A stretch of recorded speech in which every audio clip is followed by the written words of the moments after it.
científico-filosófica com embasamentos morais. Quer dizer, aqui não se tem os dogmas que a gente encontra nas religiões que diz porque é isso, é porque Deus quer e acabou. Não, é porque Deus castiga. Castiga por quê? Não castiga porque castiga. A gente não tem tanta opção de debater ou de perguntar. E aqui na Casa Espírita, pelo menos para mim, foi onde eu consegui resposta a muitas perguntas que eu tinha caladas dentro de mim há muito tempo. E no dia que eu tive essas respostas, elas realmente fizeram sentido. Quer dizer, além de ter a resposta tem uma lógica. E isso aí faz com que a gente realmente comece a se interessar cada vez mais. Aqueles que chegam na Casa Espírita, eu antigamente dizia que era 95%, mas 99% vem pela dor. Algum problema os trouxe até aqui. É o nosso caso, creio que é o caso de Newton, o caso de Ana, né? Seu Cláudio, o de Cessa, todos nós aqui viemos pela dor. Muito poucos pelo amor ou pela curiosidade, né? E nessa dor, às vezes a gente consegue resolver logo o nosso problema, às vezes não, porque na realidade aqui a gente não está para resolver o problema de ninguém. O seu problema quem vai resolver é você, o meu problema quem vai resolver sou eu. E a gente aprende isso com o tempo, né? Que realmente a gente precisa se encontrar. Por isso que a gente pede tanto silêncio aqui, a gente pede tanto que vocês façam um momento de introspecção, porque o mundo lá fora é um liquidificador. E a gente chega aqui um tanto quanto agitado, né? Encontra os amigos, um ambiente agradável, silêncio, tudo limpinho, claro. E aí a gente começa a conversar mais pela animação. E aí, às vezes, de vez em quando, a gente tem que estar chamando a atenção que isso aqui é uma casa, né, de tratamento, né, de meditação, onde a gente tem que realmente parar, fazer introspecção, ler um livro. Por isso que a gente está nessa campanha tanto de leia, pare um pouquinho, leia uma frase, leia uma página. Procure, não tenho paciência, procure ler um parágrafo, procure ler uma página, né? De repente você daqui a pouco vai estar lendo um livro. E eu falei tudo isso para chegar na questão do Pentateuco, que são os 5 livros que compõem a doutrina espírita. Livro dos Espíritos, Livro dos Médiuns, Evangelho segundo o Espiritismo, Céu e Inferno e a Gênese. Essa é a base do Espiritismo. Aquela pessoa que se interessar realmente pela doutrina espírita e quiser realmente conhecer cada vez mais, precisa ler o básico desses livros, né, que é esses 5 livros. E a pergunta de hoje é do Livro dos Espíritos, pergunta 686 e 687. São as primeiras perguntas do capítulo 4, da lei de reprodução. Porque, apesar das pessoas não terem muito essa noção, tudo no universo são regidos pelas leis universais, que elas acontecem em qualquer parte do universo. E uma das leis é essa, que é a chamada lei de reprodução. Então, a primeira pergunta, o tema é população do globo. É da lei da natureza a reprodução dos seres vivos? A resposta, evidentemente, sem a reprodução, o mundo corporal pereceria. Se vocês tiverem a curiosidade de ler o Livro dos Espíritos, vocês vão ver que são... Eu não tenho tanta memória para lembrar quantas perguntas são. 1019, né? E nas 1019 perguntas e respostas, evidentemente, tem muita coisa que as respostas são assim, simples, porém lógicas, né? Evidentemente, sem a reprodução o mundo corporal pereceria. Aí ele faz outra pergunta. Indo sempre a população na progressão crescente que vemos, chegará o tempo... Eu reclamo tanto de celular, esqueci de botar o meu no silencioso hoje. Chegará o tempo em que seja excessiva, no caso a população na Terra? Não. Deus a isso provê e mantém sempre o equilíbrio. Ele coisa alguma inútil faz. O homem que apenas vê um canto do quadro da natureza não pode julgar a harmonia do conjunto, né? E aí ele vai realmente explicar, porque as pessoas ficam dizendo, não, a população da Terra não tinha ninguém. Aí começou a surgir e foi surgindo, né? A gente, na época ainda da crença católica que tínhamos, né, acreditava na história de Adão e Eva. Mas quando você começa a estudar e ler a doutrina, você vê que Adão e Eva é uma linguagem figurativa, né? Que foi feito para uma época em que a população era infantil. né? Você não pode chegar para uma criança de 3, 4 anos de idade e dizer, ele perguntar, papai, como é que eu nasci? Né? Você não vai dizer, papai pegou mamãe, espermatozoide, né? Essas coisas todas, ele não vai entender. Então, do mesmo jeito, a população na época era infantil e precisava de uma história, né? E a história foi a história de Adão e Eva, né? Caim e Abel, que se você for estudar um pouquinho só, você já encontra algumas falhas que são uma das quais eu tinha essa dúvida, né? Adão e Eva tiveram Caim e Abel. Caim matou Abel. Deus perguntou a Caim, onde está teu irmão? Só tinha 4 pessoas na terra e Deus ainda estava, né? Onde é que está teu irmão? Se ele já cuida de todo mundo hoje na população que a gente tem, imagina com 4 pessoas. Onde está teu irmão? Sinto, acho que cheiro de sangue. É em Gênesis, no começo. E aí, ele descobre que Caim matou Abel. E ele expulsa Caim dali e faz uma marca nele para que ninguém o mate. Ninguém o mate. Adão e Eva, Caim e Abel. Caim matou Abel. Caim foi expulso, né? Mandou Caim embora, que ninguém o mate. E Caim foi para a terra de Nod, onde teve filhos, né? E continuou, aí o nome dos filhos e continuou. Foi para a terra de Nod, né? Antigamente se dava um nome às cidades, né? Por exemplo, se Newton fizesse uma pousadinha, uma fazenda, alguma estalagem, e fosse ali as pessoas parando na viagem, e aí vai ficando, é a terra de Newton. Naquela época chamavam a terra da pessoa que criou aquilo ali. Então provavelmente o Nod, eu não cheguei a estudar isso, mas o Nod era alguma pessoa que criou e começou aquela cidade ao redor daquela população ali, virou a terra de Nod, né? Aonde Caim casou com quem? Só tinha Adão e Eva, Caim e Abel. Então a gente vai começando a entender que aquilo ali era uma linguagem figurativa, né? Adão e Eva era o início da crença monoteísta, né?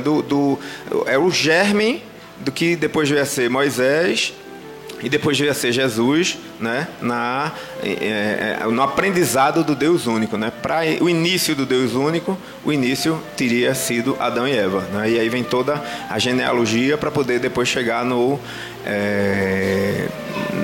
Moisés e depois, mais na frente, Jesus, né? E hoje a terceira revelação, que é a doutrina espírita. Mas é muito pouco tempo. Vamos passar a palavra para a Ana aqui, finalizando só essa questão da população, né? Quando a Terra começar a lotar demais, né? Que ainda tem muita área para ser ocupada, né? Isso é uma coisa ainda que vai demorar milhares e milhares de anos, né? Provavelmente as desencarnações passarão a ser maiores, né? Para que se vá habitar um outro planeta como a Terra era no começo. Né? Digamos que aqui é uma cidade que está sendo construída. Quando essa cidade lotar, vão ser começadas a tirar pessoas dessa cidade e colocadas para outra. Na realidade é um capítulo um tanto quanto extenso e é muito pouco tempo para que a gente possa discernir sobre tudo isso, mas só fixando que tudo tem um porquê de acontecer. As mortes têm um porquê de acontecer, né? A lei de causa e efeito, todas as coisas que acontecem no universo são regidas por leis universais.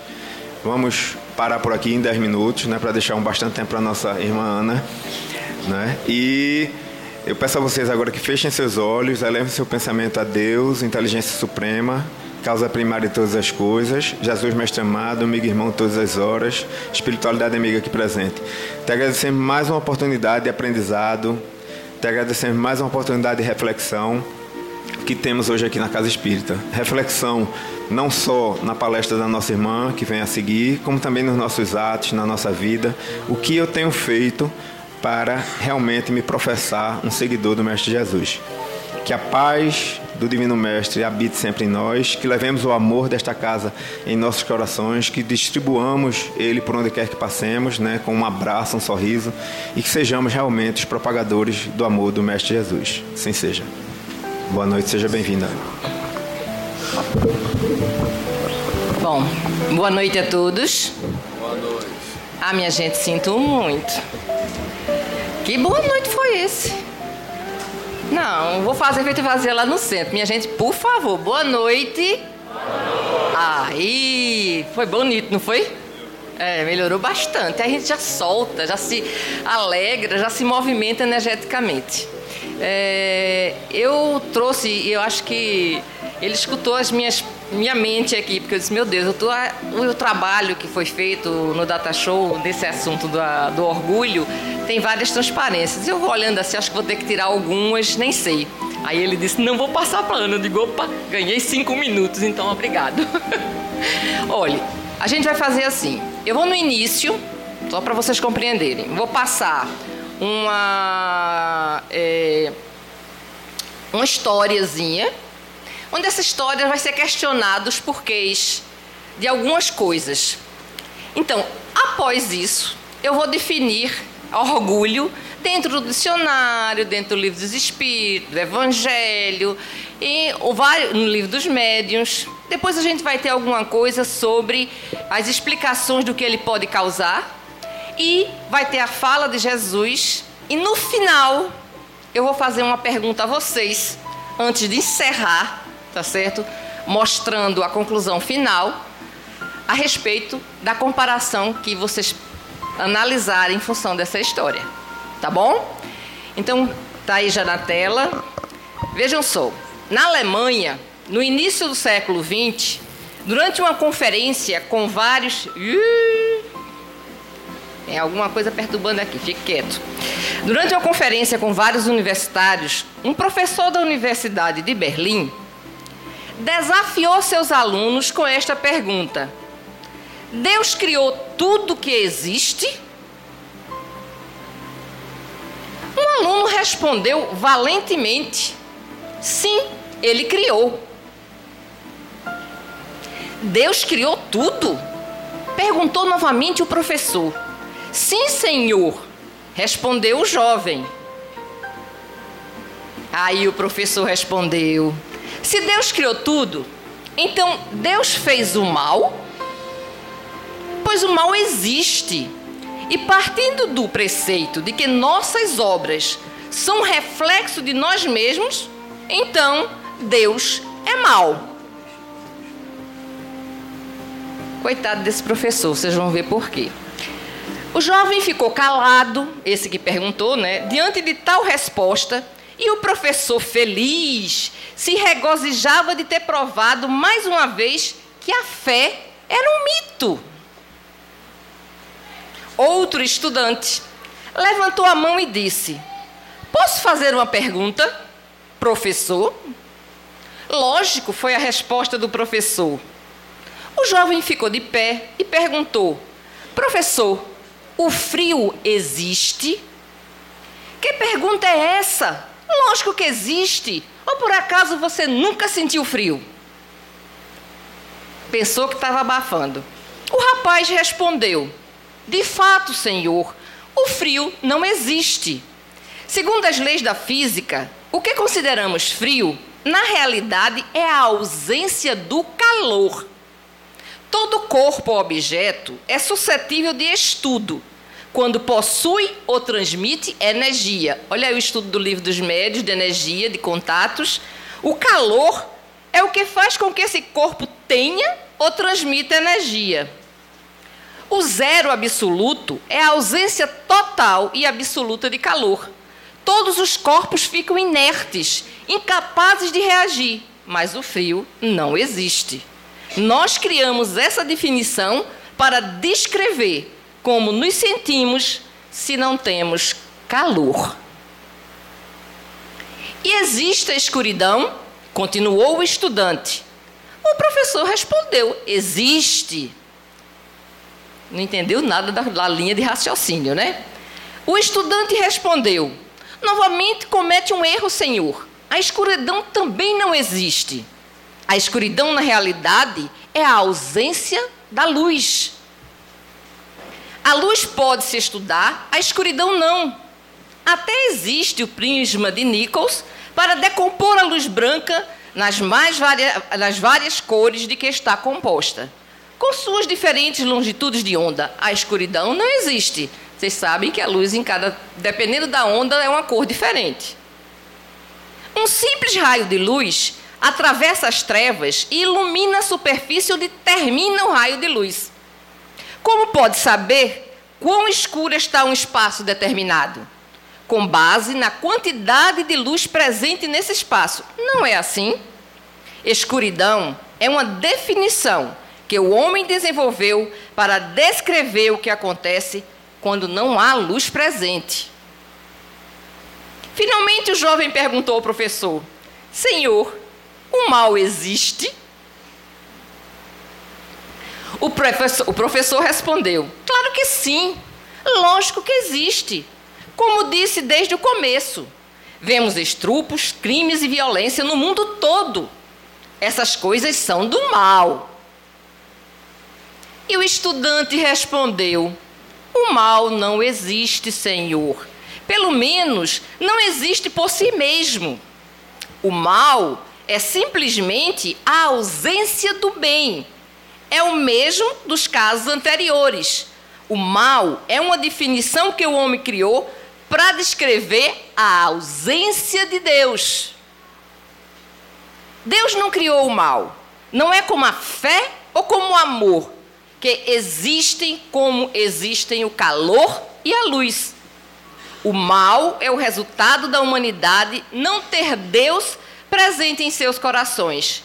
É como acontece com o frio, quando não há calor, ou a escuridão, quando não há luz. Por volta dos anos 1900, este jovem foi aplaudido de pé e o professor apenas balançou a cabeça, permanecendo calado. Imediatamente o diretor dirigiu-se àquele jovem e perguntou qual era seu nome. E ele respondeu: Albert Einstein. Então a gente viu aí, com tudo isso, tá certo? Que existem maneiras de interpretar o que é calor e o que é frio. Mas na realidade não existe o frio, existe a falta do calor. Então vamos ver o que isso significa com o orgulho. O orgulho tem alguns conceitos e orientações. No dicionário, significa arrogância, soberba, imodéstia, atitude prepotente, desprezo com relação aos outros, sentimento egoísta. Ou seja, uma concentração de muitas coisas que a gente precisa trabalhar para não ter. Isso está no dicionário. No Livro dos Espíritos, na introdução, na página 27, ele diz: ensina-nos que o egoísmo, o orgulho, a sensualidade são paixões que nos aproximam da natureza animal, prendendo-nos à matéria, o que o homem que já neste mundo se desliga da matéria, desprendendo as futilidades mundanas e amando o próximo, se avizinha da natureza espiritual. Eu vou reduzir as falas para poder ter tempo de ver tudo. Ou seja, quanto mais, tá certo, você se aproxima da materialidade, que você, da animalidade, você não consegue ampliar a seu lado espiritual, você, óbvio, não vai ter elementos suficientes para lutar contra a densidade do mal, né? E vai se achar dono de tudo. Na questão 907, ele fala das paixões. Em seu princípio, ela não é originalmente mal. Agora, os excessos é que causam o mal. Estou resumindo pelas letras vermelhas. Ou seja, eu posso amar demais, mas eu vou sufocar aquele ama, eu vou libertar, para ele sentir o meu amor na plenitude. Não é? Eu posso ter muita raiva. Se você exagerar na raiva, você pode ficar: eita, aquilo me impactou, faz uma prece e sai. Mas se continuar com raiva, você vai exceder para uma doença. Na questão 909, eles falam: os esforços para atingir uma meta são para conduzir e vencer as suas más inclinações. Então a gente tem que traçar orientações na nossa vida, porque assim a gente vira uma meta. Eu preciso resolver isso, isso, isso. Que inclinação eu tenho? Como eu me olho nisso? Para eu poder conseguir melhorar. Ele está dizendo na questão 909. Então, assim, o que a gente precisa? E que todo mundo, a gente está até falando ali fora, pouco faz: dedicação e persistência. Ou seja, não desistir.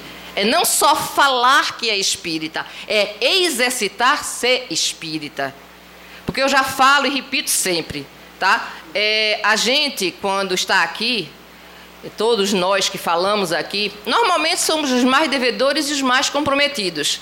Mas temos o risco maior ainda de se comprometer mais ainda se a gente, por acaso, falar e não tentar fazer. E uma vez estava num local onde era uma situação de litígio de uma coisa de uma empresa, e eu não sabia onde a pessoa tinha me conhecido, e, se eu não me engano, foi até daqui. E eu, tratando normalmente, bem direito, no final ela me disse: imagine se Uma pessoa que frequenta alguns dos centros que eu vou, me vê diferente do que eu tento ser. Eu não sou perfeita, sou muito errada, estou muito distante. Mas a gente não pode se comprometer diante dos homens, nem tampouco dos encarnados que escutam, não é? Pelo menos esforçar, exercitar mesmo a dedicação e a persistência. Na questão 911, os homens se comprazem com o mal. Aqueles que se comprazem com o mal são aqueles cuja vontade só lhe está nos lábios, acabei de falar. Vontade só lhe está nos lábios. Compreendem a sua natureza, os que compreendem a natureza espiritual, lutam para se reprimir. Reprimir as más tendências, vencê-las. Então, ou seja, conseguir o que eu falei, a vitória do ser espiritual sobre a matéria densa. Cada um está num ponto. Então, aquele que ainda tem a inclinação em se satisfazer com roubar, matar, sexo, droga, etc., ainda é uma pessoa que não entende e nem compreende o bem, o lado espiritual. Ele está mais voltado para a matéria. A gente não pode falar dessas pessoas porque a gente já foi assim. A gente tem que tentar auxiliar a levá-los para o caminho através do nosso exemplo. Na questão 912, ele fala: o antídoto recomendado pelos espíritos para vencer o predomínio da natureza corpórea é a prática da abnegação. Meu Deus, o que é abnegação? Eu fui botar, vamos botar claro o que é abnegação. O que é abnegação? O que a gente precisa exercitar? E lá está dito que a abnegação é o sentimento de renúncia, de sacrifício, de anulação do ego para a vivência ativa do amor ao próximo. Quantos têm essa condição de abnegação? Em que percentual? Em que situação? Eu posso ter uma abnegação para com meus filhos, mas não ter para meus amigos. Então, vocês veem que é uma escala grande de coisas que a gente precisa tratar. São vários sentimentos para a gente analisar em que ponto está e melhorar.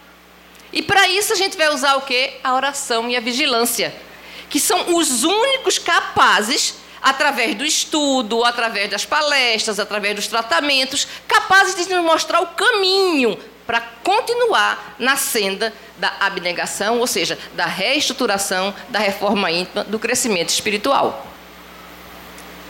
No livro dos Médiuns, mais especificamente no item 228, a influência moral do médium. As imperfeições são portas abertas aos maus espíritos. O orgulho, eles exploram com mais habilidade as imperfeições. Por quê? Porque é a condição que menos as pessoas confessam a si mesmo que tem. Ninguém diz que é orgulhoso. Olha a porta aberta para qualquer coisa, seja médium ou... Todos nós temos a condição, porque a gente é cercado por uma nuvem de testemunha. Então, essa história de dizer que ninguém está imune a nada, tá. Pela prece, pela oração e pela atuação no bem. Então, a gente se protege. Mas, se a gente tem qualquer tipo de orgulho, que nós vamos ver lá atrás alguns tipos de orgulho, então a gente está no caminho do risco para ser, vamos dizer, orientado no descaminho. Agora, o amor próprio. Vejam, a gente vai mostrar ele utilizado sem limites e com uso moderado. Vamos ver a diferença do que isso significa? Se eu exaltar o amor próprio, eu distorço a razão e a capacidade de julgar o bem e o mal. Ou seja, se eu pegar e me elevar demais acima dos outros, eu não vou conseguir racionalmente ver que eu estou agindo errado. Então, não vou poder discernir se isso está correto ou não. Em alta escala, a gente está falando em uso sem limite. As pessoas simples são para ele pessoas inferiores. Por quê? Às vezes são melhores, vamos dizer, de caráter, inclusive e espiritualmente falando. E quando a gente age dessa maneira, a gente se afasta de Deus. Quando se afasta de Deus, se achando melhor, questionando Deus, a gente não tem condições de raciocinar. Por exemplo, o que ele falou, a quantidade de pessoas, os mundos, são tantos universos. Eu uma vez comecei a ler um livro de Leon Denis, Espiritismo e Cristianismo, e ele comentava algumas coisas de progressão espiritual, não sei o quê. Eu comecei a viajar dessa questão. Eu digo, Ana, pare, porque depois eu estava lendo outro livro e vi. Eu ainda não tenho a capacidade nenhuma de raciocinar além desse universo. Que existe esse universo, que a gente ainda está no planeta Terra. Então, nunca se afastar de Deus. Porque abre as portas à fascinação. Eu sou melhor. Eu não tenho Deus, não tenho ninguém. Eu me rodeio de orgulho, blindo a luz. Não deixo nenhum fósforo acender aqui. Como é que quer voltar para Deus? Como é que quer ir para a senda do bem? Se você não se permite ser luz. Você está colocando, tirando a luz de você. Então, o amor próprio, ele preserva a individualidade, em prejuízo da coletividade. Ou seja, se eu tenho uma casa e tudo é só para mim, eu estou olhando minha mulher, meu filho, meu pai, minha mãe, meus tios. Porque a gente, no final das contas, não pense não, que a gente às vezes acha que está tudo lá em cima, a gente é o melhor de tudo, Deus dá uma rasteira só para mostrar a gente que não. E a gente recebe ajuda de família, de parente, de amigo, que a gente jamais acreditaria que poderia vir por coisas passadas de nossa vida. Então a gente aprende. Então a gente acha sempre que a gente é melhor, é superior, tem mais qualidade que os outros. Então isso torna impossível a gente ver as limitações das nossas imperfeições. Como é que eu vou enxergar que eu tenho um defeito? Se eu acho que eu sou o melhor de tudo. Não vou ter como. Aí a gente usa aquele disfarce, né? Vou fazer de conta que eu sou boa, porque para Pietro me chamar para fazer palestra, ele vê aqui eu de um jeito, lá fora eu sou de outro. Um dia cai. Não tem essa. Um dia cai. Porque quando quer, Deus, coloca o dedo e mostra. Então não adianta. E às vezes as pessoas se fascinam tanto que colocam a máscara e não sabem nem que tem a máscara. Porque afastaram Deus. Então, essas dissimulações para manter as aparências, os status, evitar críticas, perda de autoridade, perder afeto. Para que você, vamos dizer assim, fazer de conta que é uma pessoa, iludir uma pessoa se mostrando como você quer que ela ache que você é, e no final ela descobre que você não é. O que é que vai acontecer? Você vai afastar. Nada melhor do que a gente ser verdadeiro. Errei. Escreve aqui. O amor próprio é utilizado com moderação. Quando ele é utilizado com moderação, o que é que ele faz? Ele reforça o sentimento de brio e altivez. Ou seja, você fica mais forte. Não, eu me amo, eu sou cheia de defeito, mas eu me amo. Eu me amo, eu estou lutando, eu vou continuar na senda da luz, eu vou conseguir, eu tenho fé, eu vou perseverar. Nesse limite, ele é altamente benéfico. Então, ele vai começar a alimentar o nosso caráter, o nosso moral, ou seja, como se chama a honra da pessoa. Quando você passa pela vida, você vai ser discriminado por, olha, aquela pessoa é boa, ou aquela pessoa não tem caráter, aquela pessoa é o quê? Então, essa questão, quando você começa a se achar e a trabalhar, que você tem defeitos, mas que você pode se melhorar, você aumenta a sua condição de querer viver, de querer superar as dificuldades. Ou seja, tem um lado benéfico, feito no início.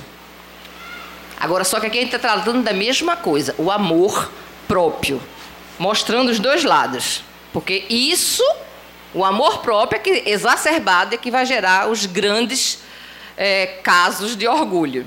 E Jesus, que foi que ele disse? Não necessito de médicos. Os que necessitam de médico... Espera aí, deixa eu começar a ler a gente. Não necessito de médicos sãos, mas os doentes. Misericórdia quero e não sacrifício, porque eu não vim chamar os justos, mas os pecadores ao arrependimento. Então, toda hora Jesus fala e mostra que veio para tratar a gente nesse hospital que é o planeta Terra. Agora, a gente vai tomar a medicação se quiser, se tentar mudar, se escutar. Está dentro de nós, Deus está dentro de nós, a gente só abafa, apaga a luz que tem dentro. Mas é só a gente se esforçar que ela volta a acender e se ilumina. As imperfeições são doenças da alma. Então, assim, como é que ela aparece? Ele até falou aqui. Pelo sofrimento, provas e expiações, e pelo sentimento.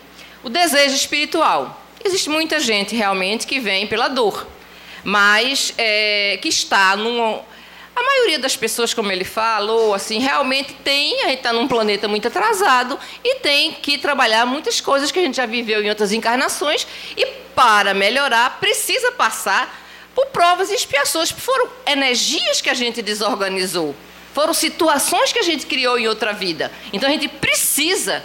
Então, quando a gente compreende isso na doutrina, o sofrimento é amenizado pela crença em Deus e a coragem, a altivez dada pelo amor próprio, através da fé, de superar as nossas dificuldades. Porque a gente precisa passar por aquilo para poder galgar um passo a mais do plano espiritual na nossa escala evolutiva que a gente se encontra.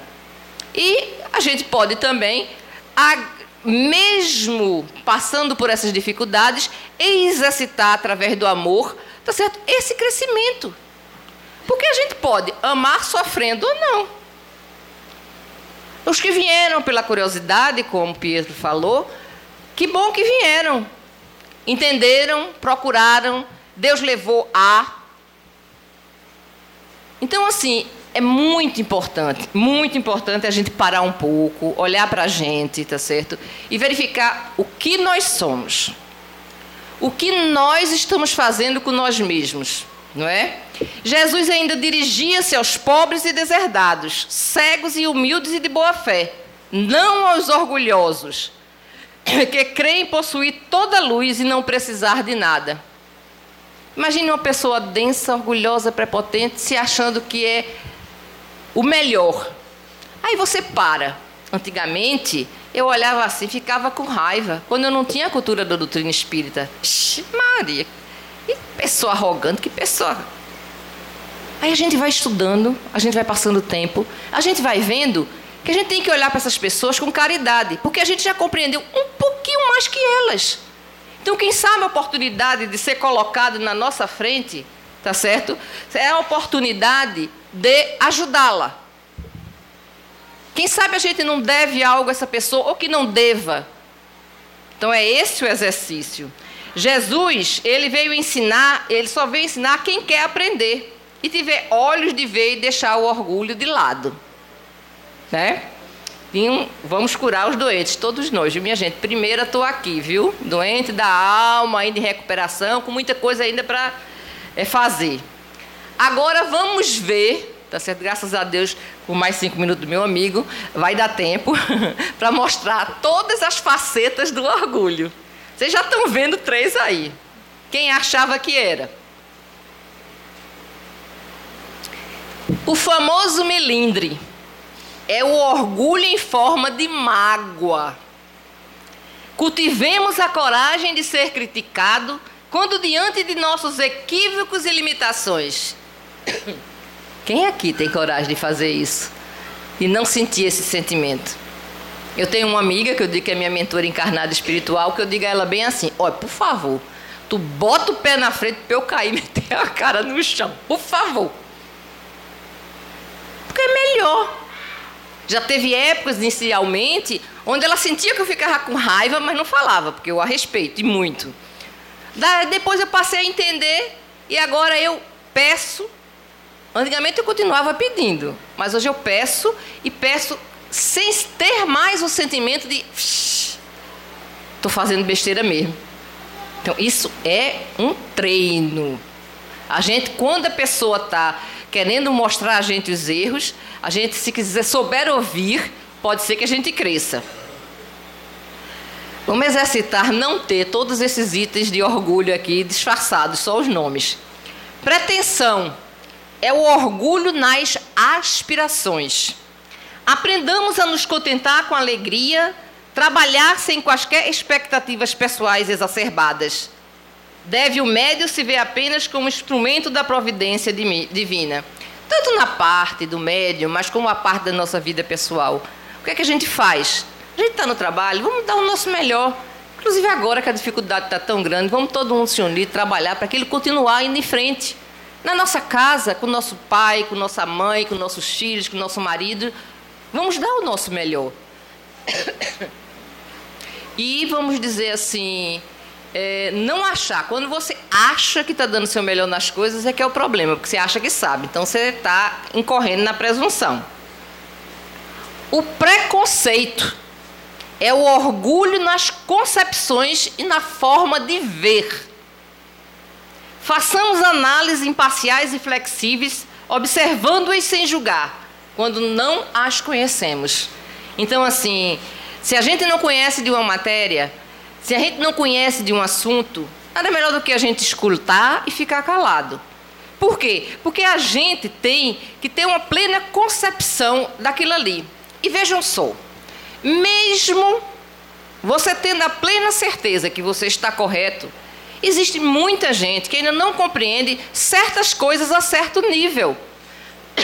Um grande aprendizado é a gente poder falar para as pessoas as coisas a nível do que elas entendam ou compreendam.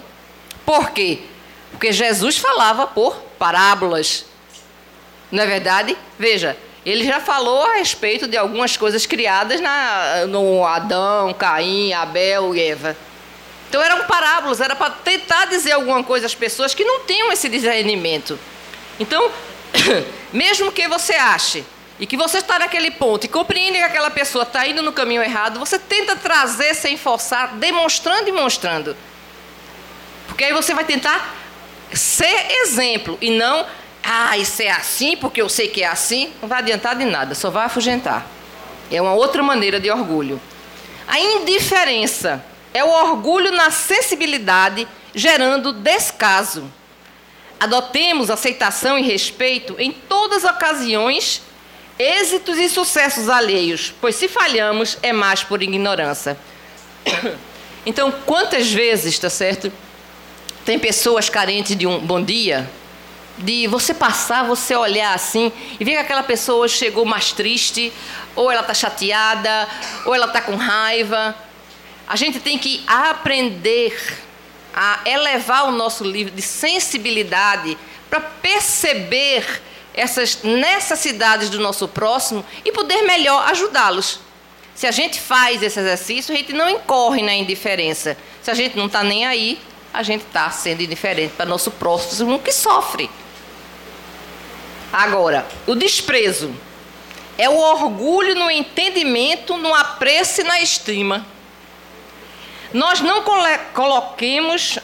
nos coloquemos acima de tudo e todos, avaliando com arrogância acontecimento e fatos. Tudo tem um significado divino. Nada é desprezível no universo. Então, assim, a gente não pode pegar uma situação de uma pessoa que está fazendo aquele negócio daquela maneira e achar que não está valendo de nada. Desprezar a atitude de alguém pequeno. A gente lembra da pessoa que deu o óbolo da viúva, que deu só o que tinha. O outro rico deu muito. Mas ele podia olhar, só está dando isso. Mas deu o máximo que tinha, você não compreendeu. Então a gente tem que ter atenção ao que o outro pode fazer, até que ponto ele está podendo fazer, aquilo pode ser o máximo dele. Então não vamos desprezar nada por onde a gente passar, vamos analisar.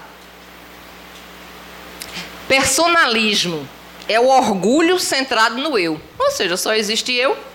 Tenhamos desprendimento em nossas atitudes e valores. Todos somos iguais, igualmente, todos somos igualmente criação do pensamento divino. Então, se eu só vejo a mim, eu só quero as coisas da minha maneira. Você vê que cada um é quase igual ao outro, mas tem vários nomes. Olha quantos disfarces tem o orgulho. Não é? Vaidade. É o orgulho do que imaginamos ser. Aparência, vazio. Conheçamos a nós mesmos, com coragem para aceitar como somos, cultivando sempre a ideia da melhoria pessoal. Então, assim,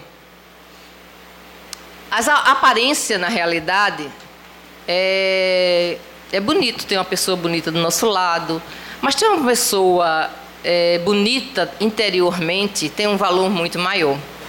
Então a gente pega, quando a gente vê aqueles vídeos no YouTube, né? Eu vi um recentemente de uma menina, assim, ela não tinha os 2 bracinhos, tocava o piano com os pés, e quando soltou a voz, uma coisa linda e maravilhosa. Quem não vê, as pessoas todas se extasiam. Quem não vê, vai estar lá, não vai dar nada, vai desprezar, não vai acreditar na condição e na capacidade, porque ela tem aquela estrutura. Mas ela cantava, e quando cantava, você via nas faces o amor que ela fazia aquilo. E ela estava muito bem arrumada e bonita. Então, assim, ela é feia? Não, ela é linda. Mas uma pessoa vai se olhar, uma pessoa alta, bonita, magérrima, toda aprumada nos trincos, nos brincos, não sei o quê. É isso que vai importar? Ou é melhor olhar uma pessoa para... Se a gente olhar, são pessoas belíssimas. Mas não precisa ter deformação, não é isso. Não é nem deformação. Eu acho que essas pessoas, como por exemplo a Andrea Bocelli, que não enxerga, são pessoas que Deus coloca na vida para demonstrar a gente algo mais. Valores maiores. Fé, perseverança. Eu, Ana Cristina, não sei se aguentaria estar na condição dela. Eu não sei se eu cega conseguiria fazer, se eu tivesse voz, o que Bocelli faz. Eu acho que não. Eu não tenho ainda essa capacidade. Então, não vamos olhar para o externo. Vamos procurar crescer espiritualmente, iluminar, a luz, iluminar o nosso interior espiritual. Inveja é o orgulho perante vitórias e sucessos alheios. Admitamos que somos seus singulares e incomparáveis possuidores, virtudes e valores próprios, enfrentando com dignidade e humildade nossas imperfeições e fracassos. É muito comum. Às vezes a pessoa vê alguma pessoa... Gente, com licença. Aquela pessoa tem tudo. Né? Aquela pessoa... como eu queria estar ali. E não sabe por detrás de cada pessoa o que se passa. Às vezes a pessoa pode ter uma condição melhor que a nossa. Mas às vezes ela pode, certamente, em vários locais, ter tantos problemas sérios, seja emocionais, seja o que for. E como a gente só está olhando a aparência, a vaidade, não enxerga que ela pode ter muito mais sofrimento que a gente. Que a gente no patamar que está, com menos coisa, com menos comprometimento, tendo o pão nosso de cada dia, a gente está muito melhor que ela. Então, assim, tem um carro novo, eu não tenho. Puxa, já tenho um carro. Os filhos estudam em Harvard. Mas meu filho estuda numa escola, seja pública, seja particular, mas ele estuda. Então, a gente não pode querer ter a vida do outro. A gente tem que, tá certo? Perseverar na vida que a gente necessita ter para vencer todos esses orgulhos disfarçados. Porque é através desse exercício de vencer essas dificuldades todas, trazendo luz à nossa vida, que nós vamos poder, tá certo? Além de crescer espiritualmente, levar outros ao nosso lado, junto a nós. Veja que coisa boa a gente faz quando a gente se trabalha, quando a gente faz nossa reforma íntima, quando a gente persevera em melhorar realmente. Errou, faz uma prece e começa de novo. Aí vocês falam assim, ela está falando, mas é tudo um mar de rosas. Se engane não, minha gente. Eu tenho minha carga também, Pietro tem, Cláudio tem. Então, cada um tem uma carga.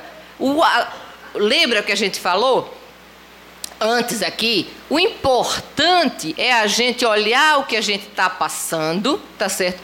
Com equilíbrio, para que a gente possa conseguir fazer o que a gente se comprometeu. Hoje mesmo, quando eu vinha para cá, parece que é uma coisa, né?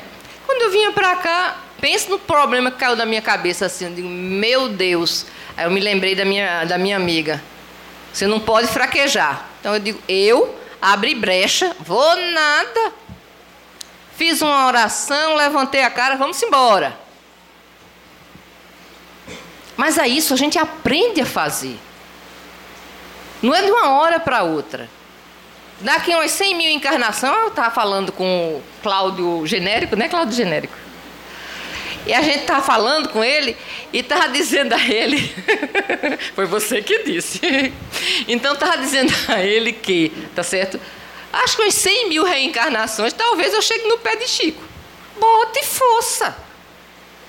Ninguém pode achar que já está muito bem. Não. A gente está no caminho certo, aprendendo, se moldando, para a gente poder crescer espiritualmente. Falsa modéstia é o orgulho da humildade artificial. Cultivemos simplicidade que vem dentro da alma. Sem querer impressionar ninguém, somos apenas o que somos. Não, tu vai falar, tu vai fazer a palestra? Não, eu vou falar assim, etc. Não, mas não, eu não faço bem, não. Não é assim. Não, a gente vem aqui para frente, a gente já tem algum tempo, como Cláudio e Pietro, mas não se engane, a gente pode ter a condição de falar, porque isso a gente nasce, não tem jeito, falo desde criança e muito, tá certo? De montar uma coisa, mas toda vez que a gente vem para aqui, pelo menos no meu caso, é sempre um respirar fundo, meu Deus, deixa eu fazer o meu melhor. Não acho que sou perfeita. Eu fico pedindo a Deus para me ajudar que a coisa dê certa. Se a gente não levar a vida assim, a gente vai achar que está tudo certo. Não vai fazer o que é necessário para nós, não vai exercitar a modéstia. A gente não pode chegar e dizer que não sabe montar um negócio assim. Sabe, mas a gente vai se orgulhar de fazer isso? Não. Senão a gente estaria, vamos dizer, correndo no orgulho. Cada um faz o que é necessário fazer e aprender. Prepotência, esse é danado. É o orgulho do poder, seu abuso ou tirania. Cultivar nosso poder interior, transformar a prepotência em autoridade moral, que é uma qualidade crística. Veja só como você pode transformar uma coisa noutra. Quando você diz que é prepotente, ou seja, você trata sua funcionária, você trata seus empregados, você trata seu irmão, você trata quem for, sua mãe, seu pai, assim, na lei da antiga, né, da chibata. Ali, tem que ser assim porque eu quero assim. Não pode ser de outra maneira. Você monopoliza ali naquela casa, é você que faz o que tem que ser feito e você que define. Vai dormir agora, vai comer mais tarde, seja lá o que for. Então, não é assim. Mas se a gente começar, tá certo, a cultivar, tá certo, a nossa autoridade moral, a gente pode agir sem prepotência e ter autoridade moral. O que se vê muito nas salas mediúnicas. Porque o cabedal, o que distingue, quando a gente consegue vencer tudo isso aí, é o que a gente carrega de dentro moralmente falando. Então, eu não preciso impor. Se você chega, às vezes, numa sala mediúnica e você vê um espírito bem assim, sofredor e cheio de problemas, você consegue muito mais facilmente acesso, mais rapidamente, se você tiver uma bagagem maior, moral bem maior.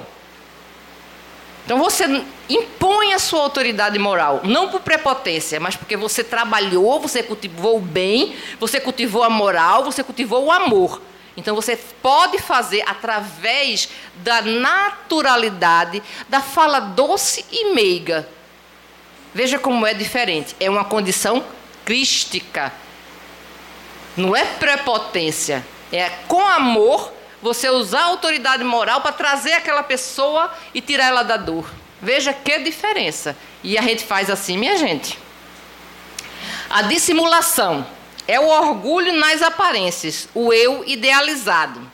Esforcemo-nos para ser e amar-nos como somos, sem receios e sem uso de máscaras, que encubra nossas imperfeições e nosso medo de não sermos aceitos pelos outros.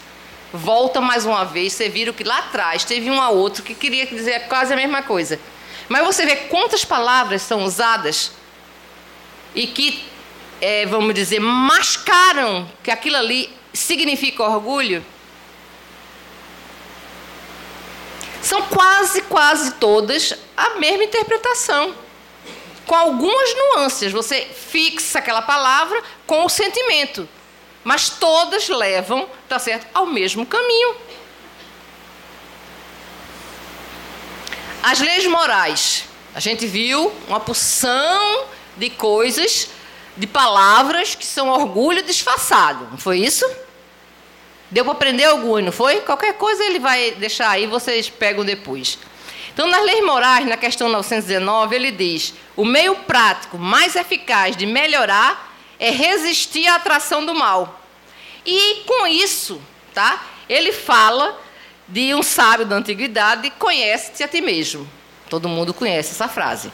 Então, a gente precisa conhecer a gente mesmo para poder vencer as densidades que nós temos, para poder a gente conseguir melhorar e a gente resistir a alguma coisa. Eu preciso saber que isso aqui está pegando fogo para eu não pegar, ou que isso aqui é bom e eu pegar. Então, só através do conhecimento das minhas imperfeições, é ter a coragem de se olhar. Então, Santo Agostinho faz algumas considerações a esse respeito, tá? O que é que ele diz? E vocês vão ver que ele fala, e fala repetidamente a mesma coisa. Eu vou pincelar aqui, que está bem rapidinho.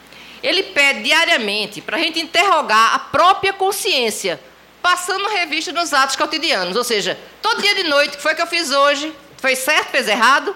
Ou seja, examinar os atos cotidianos e identificar o bem ou o mal feito. Parar de noite, 1 horinha, pensar como foi meu dia, o que eu fiz, o que é que eu preciso modificar, para poder eu conseguir identificar nas minhas atitudes como eu ainda estou agindo, prestando atenção nas minhas atitudes para poder modificar e corrigir. É engraçado que quando a gente começa a fazer isso, que vem aquela coisa de dentro que a gente ainda tem, né? Um restinho daquele negócio que a gente quer melhorar. Aí vai fazer aquilo, aí a consciência pare agora, seu juiz, pare porque está errado. Aí você começa a botar dentro de si mesmo como um processo automático, quando você vigia e você ora, porque você vai se burilando dessa maneira. E ele diz que para retornar, quem pode retornar aos mundos dos espíritos sem temer o olhar de alguém? Difícil, né? Descansar a consciência se nada fizemos. Podemos descansar a consciência se nada fizemos contra a divindade, ao próximo e a nós mesmos. A gente pode descansar atualmente no nível que a gente está, a consciência, no limite do que a gente está tentando melhorar. Então a gente precisa fazer o quê? Agilizar essa melhora. É difícil essa autoavaliação por conta do quê? Do amor próprio, aquele lá atrás que eu mostrei a você bem claro o que era. Porque como classificamos nossas próprias ações se praticadas por outras pessoas? Aí você pega as suas ações, pensa e bota aquilo que você fez o outro fazendo. Você ia gostar? Aí você sabe se está certo ou se está errado. E quando você verifica, tá certo?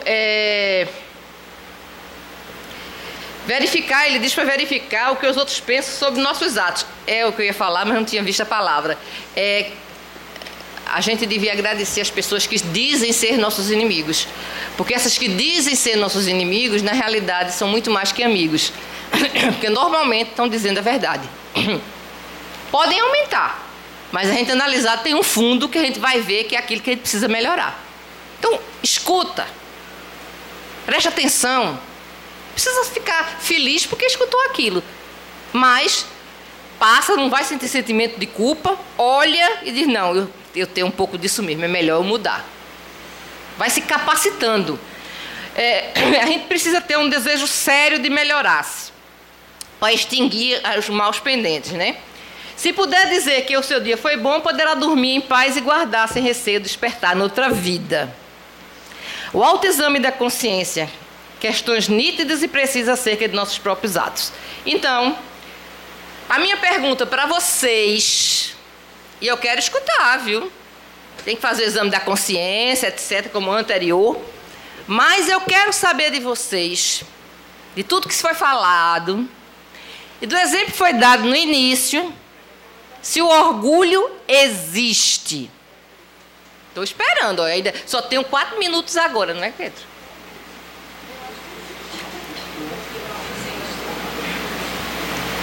A maioria aqui está dizendo que existe, não é? E como? Eu vou dizer que não. Vamos ver por quê? A ausência do amor. Hã? Meu amigo ali foi dentro. A ausência de humildade, minha gente. Ele não existe. A pessoa não tem humildade. Vamos ver outros. Cultivo das virtudes. O orgulho nada mais é do que a ausência da humildade. A vaidade nada mais é que a falta de modéstia e sobriedade. A inveja nada mais é do que a resignação. Você não tem resignação, então você inveja. Você quer o que é dos outros. O ciúme é sensatez e piedade. Por que eu vou ter ciúme? Se eu fosse uma pessoa sensata, pensasse, você ia ter ciúme? Não ia. A avareza é a falta de generosidade e beneficência. Eu não dou nada, mas eu não sou generoso. A vingança é o quê? Falta do perdão. A intolerância é a falta da misericórdia para com os outros. Para compreender que eles estão num ponto que a gente esteve, que a gente já passou. E precisa que a gente tenha a misericórdia de compreendê-los e ajudá-los. A impaciência é a falta de paciência e mansuetude, ou seja, ser doce, calmo. Se você tiver paciência e for manso, de coração, como diz Jesus, né? Então você jamais será impaciente. Não existe, é porque você não tem a outra. E a ociosidade é a falta de dedicação e devotamento. Ou seja, se a gente se ocupar com o crescimento nosso, através do exercício diário, de modificar nosso ser, crescendo espiritualmente, com todas as coisas que Deus bota na nossa frente, através das lições, dos livros, dos amigos, as provas que a gente tem que passar, então a gente vai conseguir. Então que a gente leve isso para casa, que a luz existe e nós somos luz. Então vamos deixar brilhar a nossa luz. Vamos podar, moldar todos esses sentimentos densos, todos esses orgulhos disfarçados, para que a gente possa realmente crescer espiritualmente e sair iluminando esse país que tanto precisa. Então, muita paz e muita luz para todos.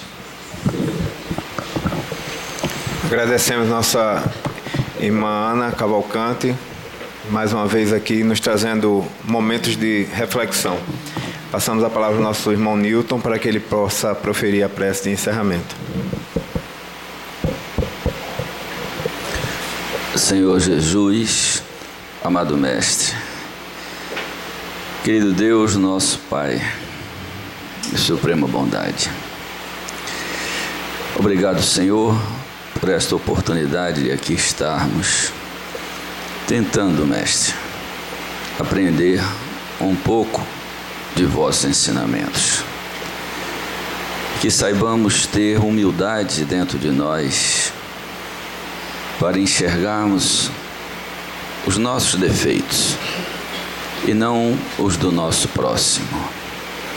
Que possamos, Mestre, ter forças para tirarmos de dentro de nós o orgulho, o egoísmo, a vaidade, a inveja, essas chagas, Senhor, que são contrárias ao amor que o Senhor sempre nos ensinou. Dai-nos força, Senhor, por favor, para seguirmos em frente, para tentarmos nos modificar, para quebrarmos os nossos vícios, os nossos hábitos, os nossos desejos, e assim sabermos tratar o nosso próximo da mesma forma que gostamos e gostaríamos de sermos tratados. Obrigado, Senhor, por aqui estarmos. Passa a palavra ao nosso irmão.